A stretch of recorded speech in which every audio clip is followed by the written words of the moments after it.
Welcome and Baruch Atah Adonai Eloheinu Melech HaOlam Asher Kitshanu B'mitzvotav V'tzivanu La'asok B'divrei Torah. Amen. Thank you, thank you. And here we are from yesterday.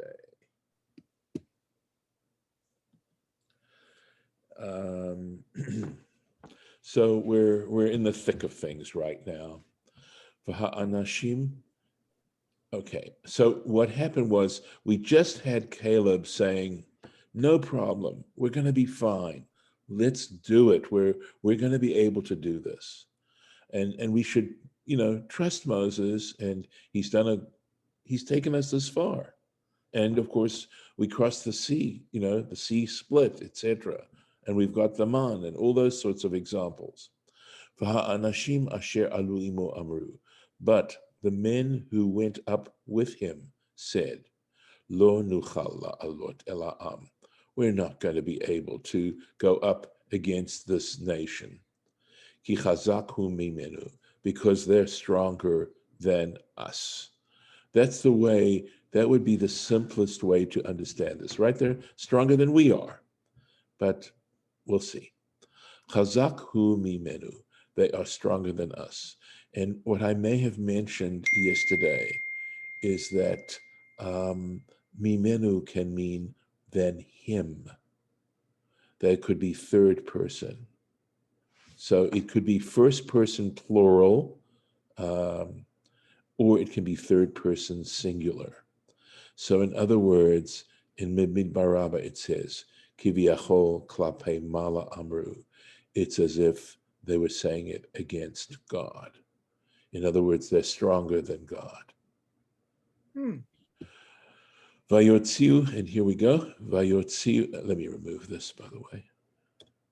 Vayotziu dibat haaretz asher taru ota. And they took out evil reports about the land which they had scouted out. El b'nei Israel, to the children of Israel, saying, Haaretz asher avarnu va la'turota, the land through which we traversed to scout it out. Eretz ochelet yoshvehahi. It is a land that devours its inhabitants. V'chol ha'am asher ra'inu betocha anshe midot. And all the people that we saw within it are men of stature. So, I have a feeling like I left out something, I think. I have great size. Yes, that's what it means. Right. Okay. Exactly. Okay. No. Like giants. Exactly. And they're going to be very specific about it. I feel like there is something I left out. Yes. Did we do this particular one? Yeah, we didn't do 25. I know we didn't. So let's go back and do 25, right? And it says they returned from scouting out the land at the end of 40 days. I'm almost certain we did not do this. That's right? okay. Yeah, 40 days. Yeah. You'll see. If you remember this, you'll tell me. V'halo arba ma'ot parsa al arba ma'ot parsa he. But the fact is that the land of Israel measures 400 parasangs, 400 Persian miles by 400 parasangs. Umahalach adam beinoni, and the average person, the amount an average person walks, asara parsaot layom, is only 10 parasangs in a day. So now, I hope you're visualizing this. We're looking at 400 by 400, okay? And it takes the average person 10 parasangs a day. So just to cross the land of Israel from one side to the other would have taken them 40 days, right? Hare mahalach arba'im yom min hamizrach lama'arav. The fact is that it takes 40 days to go simply from east to west. V'hem alchu arba orka v'rochba, and they traversed its length and its breadth. Ela shagalui lifnei HaKadosh Baruch Hu, but it was revealed to the Holy One, blessed be He, sheyigzor alehem yom l'shana, that they would be, that He would have to, uh, sorry, I'm struggling for the translation. He would make an edict against them one day for a year, one day per year. Katsar lifnehem et haderech, and for this reason, God shortened their journeying. In other words, God made it possible for them to traverse the entire land in 40 days, where it should actually have taken considerably longer, because God knew that for every day they traversed, they were going to have to wander in the wilderness for a year. So that way, God actually made them capable of traversing more territory than normal. In other words, God, this is an indication of divine mercy. So I'm pretty sure we did not do that. I don't recollect doing that with you. So, all right, let's go back here. Right. So yes, men of great size. Okay, let's go. So here we are. We're on 32 So here. it's Yeah. not because there were 12 of them that they traversed it in different paths. They all traversed in the same Yeah. as a group together. Correct. And didn't divide, because the other point would be if they divided up, then obviously you could do it, right? I mean, now because it's possible to, still it'd be close to 40 days, depending if they got a little bit more than 10 parts, 10 per day. So anyway, but they didn't split up. Even if they had, if you think it out, remember you've also got the length of the hand and the breadth of the land being 40 parasangs. So, Right. if It's each one of them 1,500. is going to cross, you can't divide 40 parasangs by 12 people, and that's going to be 3 parasangs at least, right? 3 something parasangs between each, 3.5 parasangs between each person. Right, and then it's going to be the other. Right, it is, but it's the other direction. I mean, how you divide the land turns out to be, like you said, 400 by 480. It's 16,000. Yeah, 4,000 square, right? Or 1,600. Yes. Yeah, 40 by 40 would be 1,600 square parasangs. Yeah. Yes. Yep. Yep. And so, remember, they cut the fruit and brought it together. Remember, we said 8 of them were carrying just the grapes. Right. So they didn't divide up. Okay. They didn't split up. No. Yep. So they had divine powers. Okay. That's Yep. Okay. The main point of this particular comment is just to say that even though God knew that He was going to ultimately have to punish them, God mitigated the punishment considerably. I mean, considerably, had they taken as long as it normally would have taken to scout out the land. That's the point of the comment, right? I don't think the main point so much is the miracle, or that if there is a miracle, the miracle is the degree to which God was merciful to the Jewish people. I think that's the real point being made here, or the essential point. That what God pays us back isn't what we deserve necessarily. That if we would look at ourselves very truthfully and see to what degree we let God down, given the blessings that we're given every day, I think that's the issue that we're trying to develop, and the sensitivity, so that what happens is we look at the life around us, and instead of complaining, right, because complaining is a big, big thing. And in a way, complaining itself is an act of rebellion against God. And the Israelites are, they complain like 10 times or something like that. And it's seen as a way of testing God. It's understood also. So again, to the degree that I understand this material as trying to speak to us on a personal level, those are sort of the issues that are at stake here. And again, that's not what this class is necessarily about, but to meditating on this particular thing, just to really fill ourselves with a sense of appreciation rather than entitlement. And we see this. This is a very sad commentary on human nature. At any rate, Yeah, absolutely. Thanks. Yep. Okay, you bet. Right. So we were just reading about the evil reports, and they said this land devours its inhabitants, right, etc.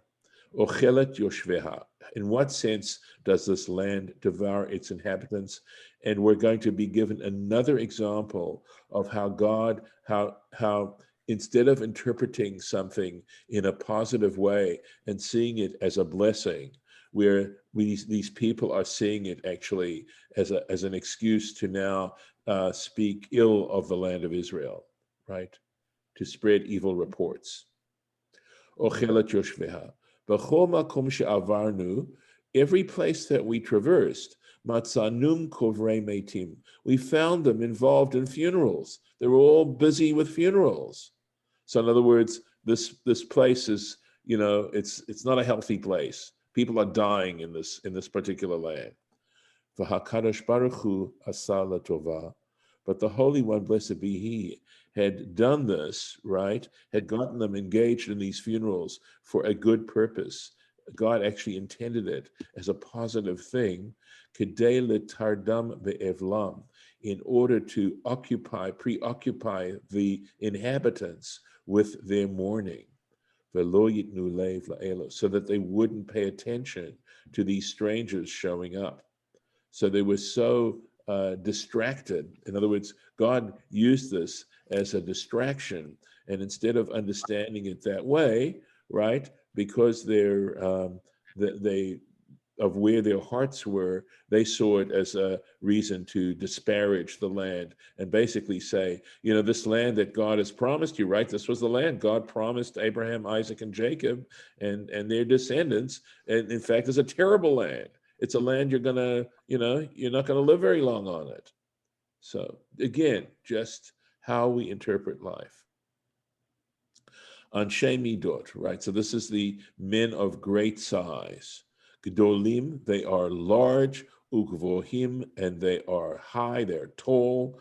V'tzarich latet lahem midah, and so one feels obligated to actually mention their size. They're so large that you feel like you want to say just how big they were.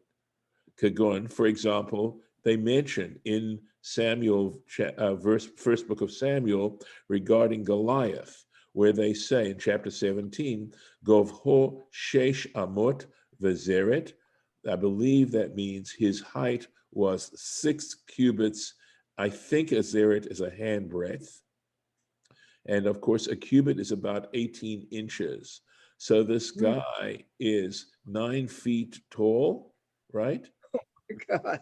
Right? Yeah. And a handbreadth or a span. I'm not exactly sure. And when it says that, it could mean this. I'd have to look it up. And likewise, in the second book of Samuel, chapter 21, it says Ish Madon, and it uses this term Madon. And in the book of Chronicles, the first book of Chronicles, it refers to this, possibly the same person as Ish Midah, a man of measurement, right? That one would feel a desire to measure this person, because to be able to express how huge this person is. Vesham ra'inu, and there we saw et ha-nephilim. We saw the Nephilim. B'nai anak min ha-nephilim, and this is like an editorial comment, right? It's saying the children of Anak were of the Nephilim, the Nephilites. V'nehi b'einenu kechagavim, and we looked in our own eyes. We were in our own eyes like grasshoppers. V'chein hayunu be'enehem, and in fact, that's how we looked to them. So, Hanephilim. So, David, were you the one who talked to me about? Were you the one who mentioned the Nephilim before, or am I confusing you? Not me. Okay, it may have been someone else by the name of David, actually, in another class. All right. So this the Nephilim, yeah, I think it was in my other midrash class. Anakim mibnei. Okay, these were giants. Mibnei Sham Chazai. Sham Chazai is the name of a demon, right? These were children of Sham Chazai, the Azael, and another. I believe these are names of demons. Shenaflu min hashamayim, who fell from the heavens, bimei dor enosh, during the time, the time or the generation of Enosh. And of course, I know that this, of course, stretches our credulity, but they did believe, there is mention, they did believe in demons, and rather than make fun of them for that, okay, or to disparage people for these beliefs, I would tend to ask myself, well, why did they? What were they trying to explain in this particular way? So, I mean, I'm not aware of myself having actually, come across demons. Of course, I wouldn't know if I did, but, I admit that this is, these kinds of statements are difficult for us to be able to swallow. And Did the Israelites still have that a slave thing in their mind that they're? I mean, I can't understand why they don't follow God, and they're saying, "Well, I've got that slave mentality." If you got a slave mentality, you're not going to do anything. I don't think so, honestly. I'm not sure that was it, because it seems to me that people who are not slaves and never were slaves have similar attitudes. They don't have they may not have confidence, or they certainly don't have confidence in God, or they don't believe in God. In other words, they don't believe in anything beyond themselves. And look at, for example, we have well documented examples of how people can overcome addiction. And one of the most important steps in overcoming addiction is recognizing that there is a power greater than yourself. And that's something that many people have experienced and understand this. And in a way, I mean, I appreciate your saying what you're saying, because in some ways it leads us to understand better why they talk about demons. And of course, we do use that term for ourselves. We talk about our own demons. Now, they're talking about it in a much more literal way than we do. But nevertheless, there's this sense of things that are outside of ourselves that have a great deal of influence on us. And I'm happy to hear whatever else you want to comment as far as this is concerned. But I don't think it's got to do with slave mentality. I really don't. I think it's got to do with human nature. So Rashi goes in to explain this word anak. Anak. The word anak means a necklace, actually. And here they're called anakites, right? Anakim. And he explains this name as meaning shema'anikim chama bekomatam. That, and lema'anik, to make a verb, right? We don't, necklace, I don't think can be made into a verb, but in Hebrew you can make it into a verb. And so it's basically, they are taking the sun and making it as a necklace. They're wearing the sun as a necklace in their height, given their extreme height. So that's, yeah. Again, this is begging more thought as to, what are they trying to say here? And are there metaphoric explanations of this or interpretations of this that perhaps can in fact speak to us in a deeper kind of sense? At any rate, what's interesting though is the reason, David, I got confused is that I have a midrash class on Wednesday evenings, and we are in that chapter in Bereshit, in Genesis, that talks about the people who, the men, the great men, etc., and the kinds of stuff that preceded the flood. And this particular explanation, the word Anak is found there in Genesis. And in fact, there's a whole little section that talks about the various names for these various different giants. And in fact, this is one of the explanations given back there in Genesis Rabbah of the word Anak, as to why they're called Anakim. So it's kind of cool that here I am reading something in parallel, and there's that connection between another class and a whole different topic. At any rate, it's interesting. So more people survived the flood than just Noah, because otherwise all these people wouldn't still be here. Oh, okay. So That's for another day. That's for another day. well, we know Og survived. Right. How could the Nephilim still be there if they were washed out? Yeah. But So I think back there in Genesis, because it was a very dense part of the Midrash that I was reading at the time. It seems to me that maybe they were referring to some individuals afterwards, but you've got a very good point, Golda, and maybe so. When it says wipe them all out, it doesn't, how rigorous are we talking about? right. I mean, how could you have the Tower of Babel right afterwards with all of these different people when it's just supposedly Noah's family? No, they Just- are mentioned. They are mentioned because Yeah, but there's only so many people you can get in so many generations. I mean, there's when you're with a limited DNA source. Yeah, but Noah had children, and those children had children, and those children had children for over 10 decades, over Okay. 10 generations. Well, So That gets us to Abraham, world. though, so yeah. no, let me say this. I think I like how the timing in Torah can be what's a good word? I can't even come up- Modified. Yeah, there you it can be go. modified. Yeah. Yeah. So It doesn't always quite fit together. Golda, there's a leap of faith literally there, There, yes. may I attempt some sort of explanation? Yes, please. Did men have multiple wives? Yeah. Okay. Yeah. They had multiple But wives. didn't Noah's children only, they didn't say more than one wife. That they only had one wife. On the But ark, I don't know. Yes, but even if it was a generation later, okay, they had, and of course they probably were reproducing at an extraordinary rate. But we read about within 3 generations or so, you can read about the number of children, and Right. basically, I think 3 generations later, we're talking about 70 people. Okay, the 70 nations.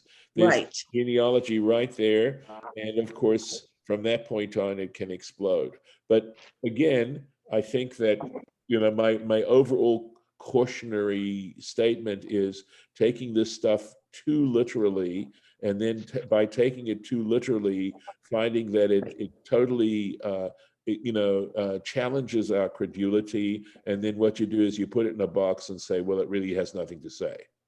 And Can't put it in a box. Can't put God in a box. well, That's our you rule. put the Torah in the box in this particular case, right?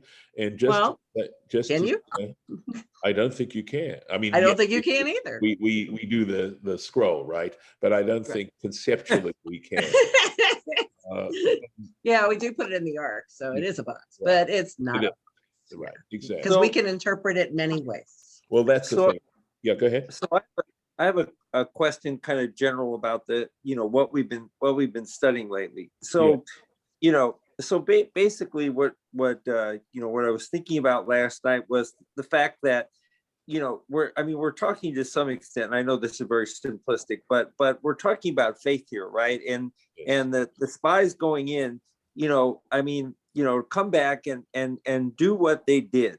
You think about it back then, you've already God has already represented, miracles multiple times, to the people of Israel, right? And so of course it is going to have to be faith that that they look and say that they'll be able to take the land.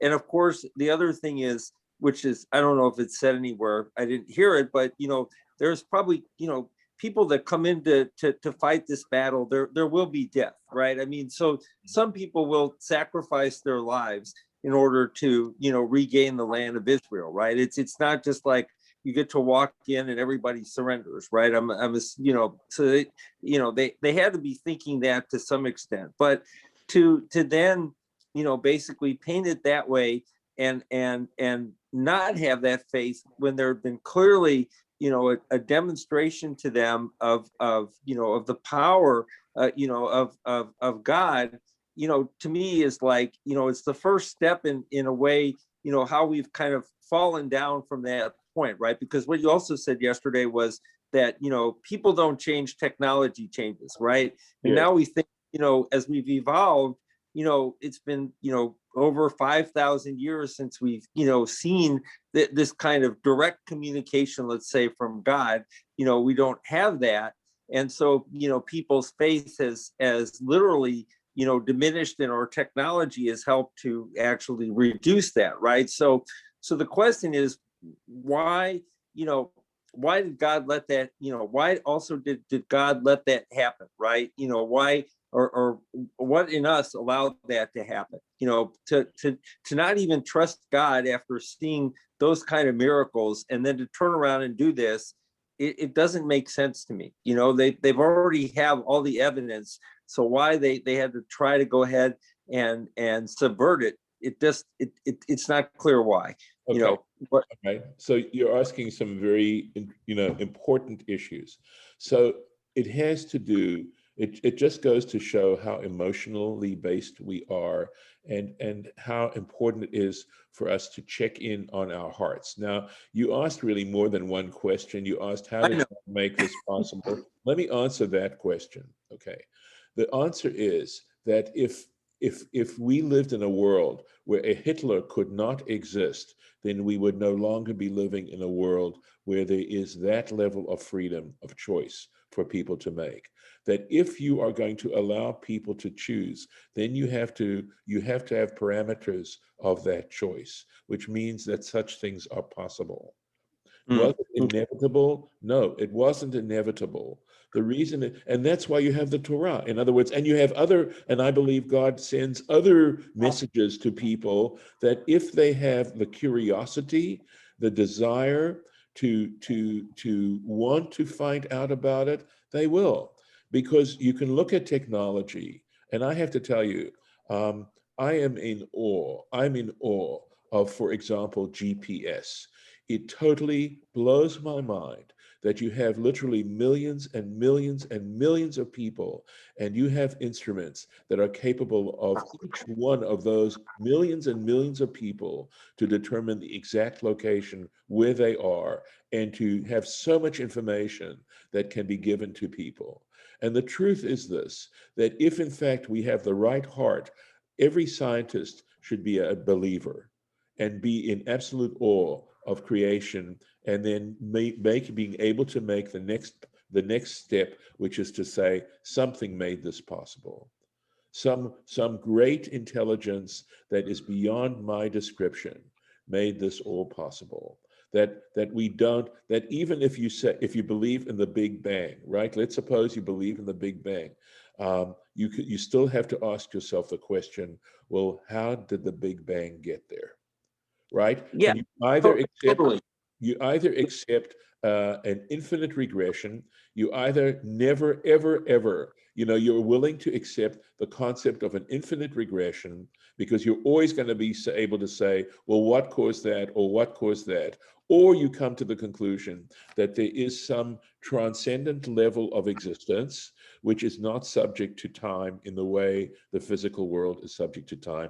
And look, I may be showing extreme naivety, but the truth is, for me, the basis of time is change. In other words, the awareness of state A and then state B or that that state A somehow could become state B is what time is all about. So this essentially is alteration. Time and alteration are, walk in the same place.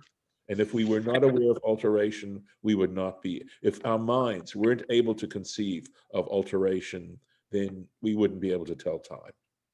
Yeah, No, I Rabbi, totally Next agree with. week, Korach. Oh, oh, No, go ahead. yeah, I think the I one wanna ask- question. Go Oh, ahead. well, David, yeah, I'm sorry. so the Let one me stop question. the share. Let me stop the share so I can see you all. Hold on a second. Yeah. Okay. Oh, yeah. Go ahead. So the one question I have about that is basically, I agree with all your points. The other part about that I was thinking about was that technology changes, people don't, is that, we've used a lot of our technology has wound up, harming our planet, right? And Right. and why would God allow us to do that too, right? Why would he allow us to destroy the ozone layer, to do all the things that we've done relatively in the last, 300 or 400 years to actually harm the planet and then wind up, endangering ourselves? So like you said, every scientist should be a believer. I agree with that. And everything should be developed with the idea of the divine presence and how it takes us one step further. But that's not how it really works, right? And so a lot of our it hasn't technology worked. is destructive too. Yeah. Yeah, Pardon? that's a fact. But again, if we didn't Yeah. live in such a world, okay, the world would not be worth creating in the first place. Ah, okay. I We see. have Yep. choices. We have choices, whether good or bad. We're ruining the world for our choices. Okay, again, and we can choose not to. Okay, but it's not an answer you give to someone who's suffering. Okay, this is not the answer you Right. give to someone who's suffering, but it is nevertheless, sadly, a truth that we have to be able to wrap our heads around. And again, I think we have to see ourselves, each one of us, as being responsible. There's a beautiful statement that says that every individual should see the fate of the world as hanging in the balance, in a total balance. And you know that when something is complete balance, the smallest little influence on one side, in other words, the world is balanced between good and evil. If I choose to act evilly, just one little individual, tip the entire balance. That's how we should perceive the world. I'm not making this up. This is a tradition. And for that reason, to look at our lives in a very different kind of way. And the point is that the tools are there, David. It would be one thing, your argument would hold water if the tools were not there. Right now, it has more to do with people's allowing their emotions to enslave themselves. Okay? And look, all I can do is pray. Ultimately, that is actually, again, a traditional Jewish approach to things, is to recognize our limitations and to actually cast our burden onto Hashem and say, listen, I want to try and live my life. You've given me the rules. You've given me my life. You've given me my circumstances. How do I apply your rules? Well, it starts off by reading the Torah. If you don't bother reading it, you're never going to find out.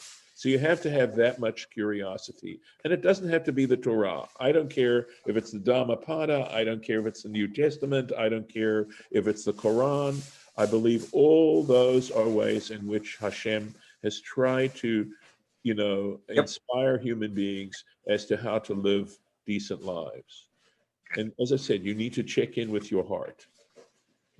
So Yeah, and I look at all those like as windows into Hashem, right? I mean, they're all different windows. yes, You want to look at it. That's right. And I totally agree that we have the tools. I guess I was just trying to relate it back to why didn't they use the tools, especially since they had the most direct tool, which was direct communication, right? So, and what you're saying, and what you're saying makes sense. We have choice, and so they made a choice. So I guess that's what it boils down to at that point, and that's how our history has evolved. So I appreciate the commentary. So I have one more thing to add, David. Okay, I love to say that I am an expert when it comes to everybody else. Okay, and you listen to people, but really check into yourself how people are always criticizing other people instead of turning the spotlight onto themselves and our own misbehaviors. So I maybe want to be aware of some of the awful things that are happening, but what I'm really responsible for is the awful things that are happening inside myself, and to be aware of those awful things, rather than, because there are people who are able to avoid facing their own demons, okay, if I may use such a term, facing their own demons by focusing only on what's wrong with the rest of the world. That's a problem. That's a problem. So, yeah, we have to look at this stuff. We have to, everything you say is true, but at the same time, each one of us has to see what we can do. And then, of course, you network, right? You try to network. And there's tremendous power in networking. And Zoom. And I interrupted Harlan. Zoom makes fun of that possible. Yeah. Yes. Yeah. Go ahead. I'm sorry. We're still recording. Should I get off the recording at this point? Yep. Okay, I'm going to stop. Sure.